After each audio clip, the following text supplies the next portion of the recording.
নমস্কার বন্ধুরা, আজ আবার একটা ভিডিও নিয়ে হাজির। প্রথমেই বলবো, ইস্ট বেঙ্গল যে পথ দেখায় বাকিরা সব ফলো করে। হ্যাঁ, কেন বললাম? কারণ ইস্ট বেঙ্গল কর্তা দেবব্রত সরকার তিনি মুখ্যমন্ত্রীর সঙ্গে কথা বলে ঠিক করে নিয়েছেন যে যুবভারতী ক্রীড়াঙ্গনেই ইস্ট বেঙ্গলের ম্যাচগুলো হবে। আর সেটা তিনি সদর্পে ঘোষণা করেছেন যে ইস্ট বেঙ্গল যে সমস্ত হোম ম্যাচগুলো খেলবে সেটা যুব ভারতীতে খেলবে। এমনিতে যেটা জানা গিয়েছিল কিশোর ভারতীতে খেলবে, কারণ কস্ট কাটিং এর একটা বিষয় চলছে এই মুহূর্তে দাঁড়িয়ে। সবারই টাকা পয়সার সমস্যা, সব দিক থেকে সমস্ত ক্লাব বিভিন্ন পদক্ষেপ করেছে। কেউ প্লেয়ারদের স্যালারি কাট করেছে, কেউ বিদেশিদের লোন ডিলে পাঠিয়েছে অন্যত্র, কিন্তু ইস্ট বেঙ্গল তেমন কিছু করেনি। লোন ডিলে কিছু প্লেয়ারকে পাঠিয়েছে, কিন্তু সেটা যারা রিজার্ভে বসে আছেন তাদেরকে খেলতে পাঠিয়েছেন রাদার। না কোনো বিদেশিকে ছাড়িয়েছে, বরং বিদেশি থেকে দুজন বিদেশি নেওয়া হয়েছে, একজন উইঙ্গারকে নেওয়া হয়েছে। ম্যাচটা তারা কিশোর ভারতীতে কন্ডাক্ট করতে চেয়েছিল ইমামি কর্তারা, কস্ট কাটিং হেতু। এবং এটা নিয়ে মিশ্র প্রভাব বা মিশ্র প্রতিক্রিয়া পাওয়া গেছিল। দেবব্রত সরকার তিনি বলেছিলেন কিশোর ভারতীতে হলে ম্যাচ দেখতে যাবেন না, বয়কট করবেন কার্যত, বাইরে হলে যাবেন, আর যুব ভারতীতে যে ম্যাচ হবে সেটা দেখতে যাবেন।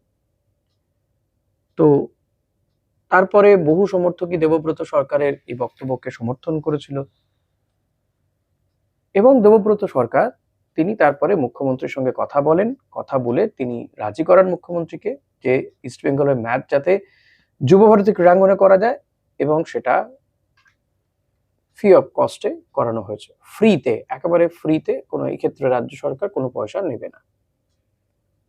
আর এটা জানানোর পরে বহু মোহনবাগান সমর্থক প্রচুর কথা বলছিল, নানান রকমের কটাক্ষ করছিল, উৎপাতজনক কথাবার্তা। অনেকেই আমি দেখেছি সোশ্যাল মিডিয়াতে, ফেসবুক বা ইউটিউবে তো বটেই, যারা মোহনবাগানকে সমর্থন করে থাকেন তারা বলছিল ফ্রি মাঠে খেলুক, ভিক্ষা নেই, খানা টানা, প্রচুর কিছু বলেছে।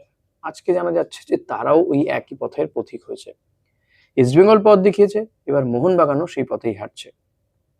শোনা যাচ্ছে যে মোহনবাগানের ম্যাচগুলো নাকি রাজ্য সরকার ফ্রি করে দিয়েছে, অর্থাৎ এক্ষেত্রে মোহনবাগানের ম্যাচের জন্য কোনো ফি নেওয়া হবে না।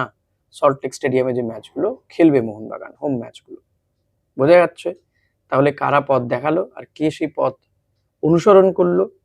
তাই প্লিজ এরপর থেকে চুপ, বেশি কথা নয়, বরং খেলা নিয়ে কথা হোক।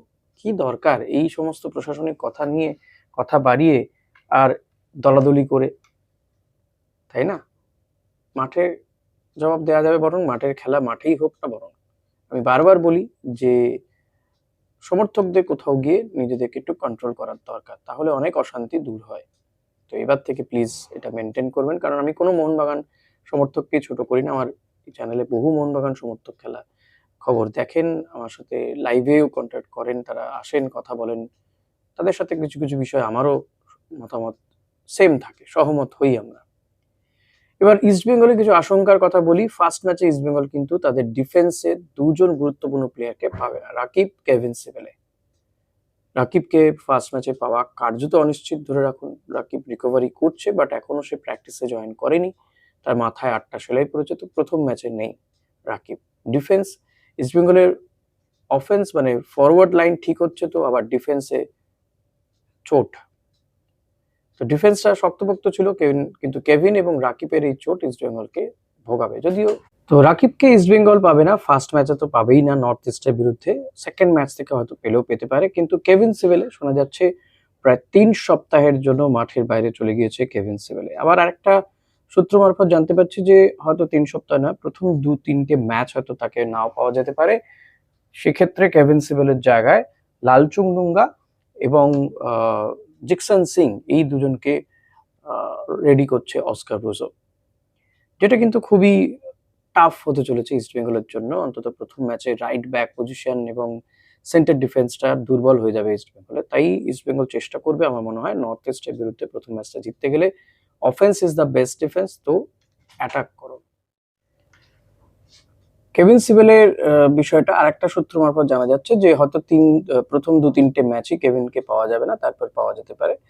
তো তাদের বিকল্প হিসেবে লালচুংডুঙ্গা বা জিকসন সিং কতটা কার্যকরী হয় সেটাই বড় বিষয়।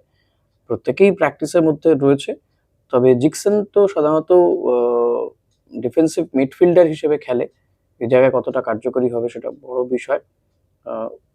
অপশনও খুব কম রয়েছে। এদিক থেকে বলতে গেলে মার্তিন রায়নার রয়েছে, হয়তো সেন্টার ফরওয়ার্ড হিসেবে কার্যকারী হতেও পারে, বয়স কম, হাইটটা ভালো, অসম্ভব ভালো হাইট। তো আমার মনে হয় মার্তানকেও হয়তো অস্কার প্রস্তুত রাখছে বিকল্প হিসেবে। কারণ লালচুংডুঙ্গার যেটা সমস্যা সেটা হচ্ছে প্লেয়ারটি বড় মাথা গরম করে ফেলে।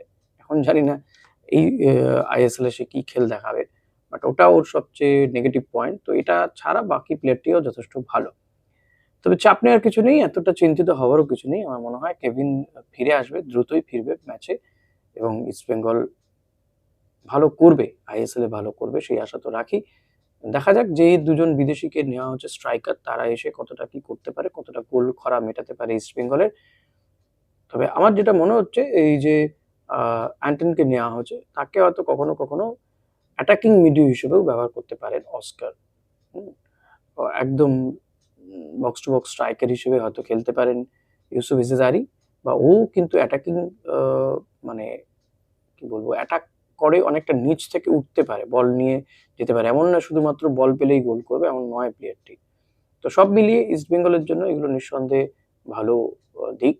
ওদিকে Johnny Kauko Mumbai city FC তে জয়েন করে গেছে, প্র্যাকটিসেও নেমে পড়েছে। জনি কাউকো আবারও আইএসএল এ ফিরে এলো।